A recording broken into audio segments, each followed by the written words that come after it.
So now we will discuss about the comparison of the three sector. So this is one of the topic that I have told you that we will discuss today. So in the comparison of the three sector, we should know and we consider all the three sector produce the large number of the goods and the services. As we know that all the three sector, primary sector, secondary sector and tertiary sector, produces large number of the goods and services, and it is completely related to your production. Next is, when we used to compare the three sector, another thing that we used to consider, that is that each sector involves the large number of the people. As we know that in the primary sector also there are many of the people that are employed. In secondary sector and tertiary sector also there are many of the persons who are working under these sector. So this second is related to your employment. So we used to measure the production as well as the employment for the comparison of the three sector. So there could be a possibility that one sector may have greater production or maybe greater employment as compared to the other sector. अगर हम लोग तीन sectors की बात कर रहे हैं, primary sector की बात कर रहे हैं और सेकेंडरी सेक्टर और टर्शरी सेक्टर की अगर हम लोग बात कर रहे हैं, तो पॉसिबिलिटी हो सकती है कि प्राइमरी सेक्टर हो सकता है ज़्यादा प्रोडक्शन कर रहा हो, या मे बी सेकेंडरी सेक्टर ज़्यादा कर रहा हो, या मे बी टर्शरी सेक्टर, या फिर एम्प्लॉयमेंट भी देखा जाए तो हो सकता है कि प्राइमरी सेक्टर में ज़्यादा हो, या मे बी सेकेंडरी या मे बी टर्शरी में ज़्यादा हो. तो पॉसिबिलिटी है कि एक सेक्टर की ज़्यादा प्रोडक्शन या एम्प्लॉयमेंट हो सकती है as compare to the other sector. Next आ जाता है हमारा topic very very important, that is how do we count the various goods and services and know the production in each sector. कि किस तरीके से हम लोग काउंट करते हैं वेरियस गुड्स एंड सर्विसेज को एंड नो करते हैं the production in each sector. तो to know about this topic one should know the meaning of the final goods and intermediate goods. तो अगर आपको वैल्यूएशन करना है या वेरियस गुड्स एंड सर्विसेज को काउंट करना है, तो कौन सी आप वैल्यू को काउंट करोगे. तो इससे पहले आपको पता होना चाहिए कि गुड्स का डिवीजन होता है टू पार्ट्स में. एक होते हैं हमारे फाइनल गुड्स और एक होते हैं हमारे इंटरमीडिएट गुड्स. तो फाइनल गुड्स हमारे वो गुड्स होते हैं जो कि एक्चुअल में रेडी होते हैं यूज़ के लिए and also cross the boundary line of production, और जो कि बाउंड्री लाइन ऑफ प्रोडक्शन को भी क्या कर चुके होते हैं, क्रॉस कर चुके होते हैं, पार कर चुके होते हैं. Crossing the boundary line of production को हम लोग क्या बोल सकते हैं कि उनका प्रोडक्शन कंप्लीट हो चुका है पहले से ही. ठीक है.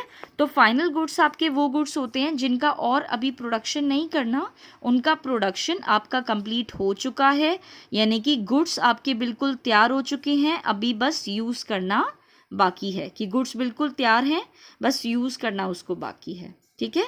तो फाइनल गुड्स बिल्कुल रेडी होते हैं यूज़ के लिए और उनका जो प्रोडक्शन है वो ऑलरेडी कंप्लीट हो चुका होता है. ऐसे गुड्स को हम लोग क्या बोलते हैं, फाइनल गुड्स. नेक्स्ट आ जाता है हमारा इंटरमीडिएट गुड्स. तो इंटरमीडिएट गुड्स आपके वो गुड्स होते हैं जिनको यूज़ किया जाता है as a raw material in the process of production. तो वो गुड्स जिनको आप एज ए रॉ मटेरियल की तरह इस्तेमाल करते हैं in the process of production, तो उन गुड्स को हम लोग क्या बोलते हैं, इंटरमीडिएट गुड्स. ठीक है. Intermediate goods as a raw material है, इसका मतलब अभी तक गुड्स तैयार नहीं हुआ है, वो अभी भी प्रोडक्शन के प्रोसेस में चल रहा है. ठीक है. तो फाइनल गुड्स आपके तैयार हो चुके हैं लेकिन इंटरमीडिएट गुड्स आपके तैयार नहीं हुए, वो सिर्फ as a help as a raw material काम करते हैं, सपोर्ट करते हैं in the process of production. So after knowing about the final goods कि हमारे फाइनल गुड्स क्या हैं, इंटरमीडिएट गुड्स क्या हैं, अब हम लोग टॉपिक पे चलते हैं, दैट इज़ कि किसकी वैल्यू को हम काउंट करेंगे और किसकी वैल्यू को हम लोग काउंट नहीं करेंगे. सो अगर हमें काउंट करनी है value of goods and services को, तो उसके लिए हम लोग then we will take the value of the final goods and. So अगर हमें वैल्यू को काउंट करना है गुड्स एंड सर्विसेज की, तो हम लोग कौन से गुड्स को लेंगे, फाइनल गुड को लेंगे या इंटरमीडिएट को, वो देख लेते हैं यहाँ पर। तो अगर हमें यहाँ पे वैल्यू को काउंट करना है तो उसके लिए हमें वैल्यू लेनी पड़ेगी किसकी, फाइनल गुड्स एंड सर्विसेज की, not the value of intermediate goods and services. यहाँ पे GNS का G मतलब गुड है और S का मतलब सर्विसेज है। GNS means goods and services. ठीक है, तो अगर हमें वैल्यू काउंट करनी है गुड्स एंड सर्विसेज की तो हम लोग वैल्यू को कंसिडर करेंगे किसकी, फाइनल गुड्स एंड सर्विसेज की, ना कि इंटरमीडिएट की।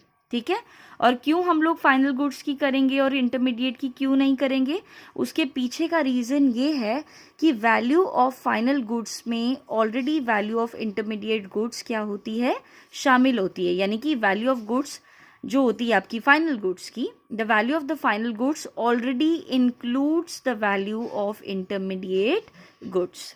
ठीक है, इसलिए हम लोग फाइनल गुड को कंसिडर करते हैं, फाइनल गुड्स की वैल्यू को कंसिडर करते हैं, इंटरमीडिएट गुड्स की नहीं करते, क्योंकि इंटरमीडिएट गुड्स की वैल्यू ऑलरेडी फाइनल गुड्स की वैल्यू में पहले से ही इंक्लूड होती है।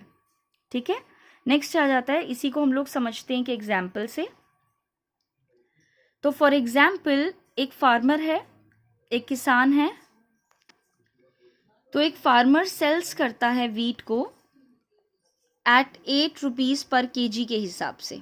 अगर कोई भी फार्मर है और अगर वो वीट को बेचता है एक फ्लोर मिल वाले को 8 रुपये पर केजी, यानी कि 8 रुपीज़ पर केजी के हिसाब से, और वो जो फ्लोर मिल वाला है वो उस वीट को ग्राइंड करता है और उस ग्राइंड करने के बाद उसको बेच देता है किसको, बिस्किट कंपनी को या बिस्किट की फैक्ट्री को। कितने रुपए में बेच देता है, इन हाउ मच रुपीज़, ₹10 पर केजी के हिसाब से वो बिस्किट कंपनी को या बिस्किट की फैक्ट्री को ग्राइंड करके बेच देता है।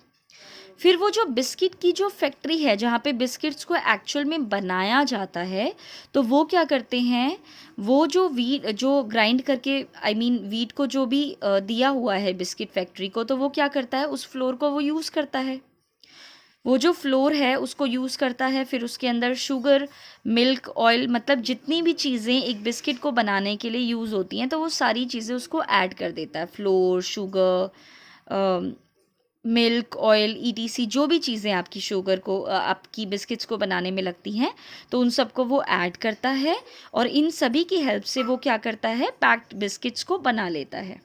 ठीक है, और फिर वो इन बिस्किट्स को जो कि बन जाते हैं उनको मार्केट में कस्टमर को बेच देता है। कितने रुपए में बेच देता है, 60 रुपीज़ में। ठीक है, तो यहाँ पे फाइनली फार्मर ने दिया वीट, फ्लोर मिल ने दिया फ्लोर बिस्किट कंपनी को, और बिस्किट कंपनी ने फाइनली बनाए बिस्किट्स और बिस्किट्स को बेच दिए किसको, कंज्यूमर्स को बेच दिए, कस्टमर्स को बेच दिए। कितने रुपए में बेचे, 60 रुपीज़ में। तो यहाँ पे अगर मैं पूरा प्रोसेस देखूँ तो बिस्किट हमारे लास्ट फाइनल गुड है। ठीक है, तो इसलिए हम लोग, मैंने अभी आपसे पहले ही बता दिया था कि हम लोग अगर वैल्यू को काउंट करेंगे तो फाइनल गुड्स की वैल्यू को काउंट करेंगे। इसका मतलब क्या है, यहाँ पे wheat, flour, sugar, milk, biscuits, इन सभी का अगर मैं कंपैरिजन करूँ तो बिस्किट्स आपके फाइनल गुड्स हैं और बाकी की सारी जो चीज़ें हैं, wheat, flour, sugar, milk, ETC जो भी आपकी यूज़ हो रही है वो आपकी इंटरमीडिएट गुड्स हैं। लेकिन बिस्किट्स जो कि एक्चुअल में आपने कस्टमर को बेचे, अब बिस्किट्स को वो फाइनल यूज़ कर ही लेंगे। ठीक है, तो फाइनल यूज़ भी कर रहे हैं और फाइनल गुड्स भी हैं। बाउंड्री लाइन ऑफ प्रोडक्शन भी आपकी क्रॉस हो चुकी है, यानी कि प्रोडक्शन बिल्कुल हो चुका है, बिस्किट्स बन के तैयार हो चुके हैं, यानी कि प्रोडक्शन हो चुका है। ठीक है, तो प्रोडक्शन भी कंप्लीट हो गया, फाइनल यूज़ यानी कि फाइनल कंज्यूम करने के लिए भी रेडी हैं बिल्कुल। तो आपके बिस्किट्स क्या हो गए, फाइनल गुड्स हो गए। तो क्योंकि बिस्किट्स आपके फाइनल गुड्स हैं, इसलिए फाइनल गुड्स का वैल्यूएशन अगर हमें करना है, अगर आपने काउंट करना है गुड्स एंड सर्विसेज को, तो इसलिए हम लोग बिस्किट्स की वैल्यू लेंगे, दैट इज़ ₹60। ठीक है, तो अगर हमें value of goods and services को काउंट करना है तो हम लोग वैल्यू ऑफ फाइनल गुड्स लेंगे जो कि हमारे बिस्किट्स हैं, that is ₹60 will be the value of the goods and services. और ये जो आपकी वीट है, फ्लोर है, ये सारे के सारे आपकी क्या हैं, इंटरमीडिएट गुड्स हैं और इनकी वैल्यू को, इंटरमीडिएट गुड्स की वैल्यू को हम लोग यहाँ पे कंसिडर नहीं करेंगे क्योंकि यहाँ पे जो वैल्यू है आपकी 60 रुपीज़ की, वो ऑलरेडी इंक्लूड्स करती है the value of wheat, value of floor and value of many intermediate goods. Last topic आपका आ जाता है दैट इज जीडीपी। तो जो वैल्यूएशन होता है हमारा गुड्स एंड सर्विसेज का, जिसको प्रोड्यूस किया जाता है इन ईच सेक्टर, यानी कि हर एक सेक्टर ने जितने भी फाइनल गुड्स एंड सर्विसेज को प्रोड्यूस किया है एक पर्टिकुलर ईयर के अंदर, उनकी वैल्यू को अगर हम लोग देखेंगे, कंसिडर करेंगे, तो that will be the total production of the sector for that year. ठीक है, तो नेक्स्ट आ जाता है आपका जीडीपी, ग्रॉस डोमेस्टिक प्रोडक्ट। तो ग्रॉस डोमेस्टिक प्रोडक्शन का मतलब क्या होता है, प्रोडक्ट का मतलब क्या होता है, जब आप production of primary sector, production of secondary sector and production of tertiary sector को प्लस कर देते हो, कंबाइन कर देते हो, तो उनका जो टोटल सम होता है that is equal to your gross domestic product. ठीक है, नेक्स्ट आ जाता है इसके अंदर आपका, तो ग्रॉस डोमेस्टिक प्रोडक्ट की डेफिनेशन बेसिकली क्या है, that it is the value of all the final goods and services. याद रखिएगा, जब भी आप वैल्यूएशन करोगे आप इंटरमीडिएट को नहीं लोगे, आप सिर्फ फाइनल गुड्स एंड सर्विसेज को लोगे, इसलिए हमने यहाँ पे जीडीपी में value of all final goods and services लिया है, ना कि वैल्यू ऑफ इंटरमीडिएट गुड्स। तो वैल्यूएशन ऑफ फाइनल, तो GDP is the value of all the final goods and services produced with in a country during a particular year. और GDP की help से आपको एक्चुअल में ये पता लगता है कि कितनी बिग आपकी इकोनॉमी है। जितना ज़्यादा एक कंट्री का जीडीपी होता है उतनी ही ज़्यादा वो इकोनॉमी क्या होती है, बिग होती है, और जितना लो जीडीपी होता है उतनी ही इकोनॉमी बिग नहीं होती। ठीक है, अब बात यह है कि इस जीडीपी को मेज़र कौन करता है, इसका मेजरमेंट कौन करता है।